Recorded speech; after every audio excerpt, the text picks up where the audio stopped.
Hello guys, Andrew here. Welcome back to Drew Tutorial. And in this video, I'm going to show you how to silence your Slack notifications. Now, there's two ways how to actually do this, right? The first way is to not mess around with notifications, but to put yourself in Do Not Disturb mode.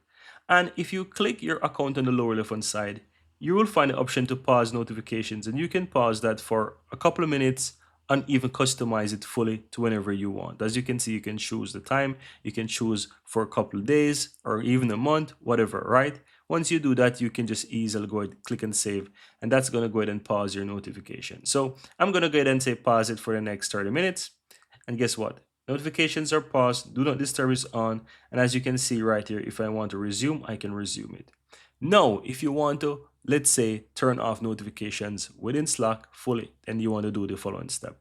So click your account again on the lower left hand side, and this time click on your preferences. Here you have another option that says nothing. So under the notification section, you can click on nothing, and guess what? You will not be notified whenever you receive a message, right?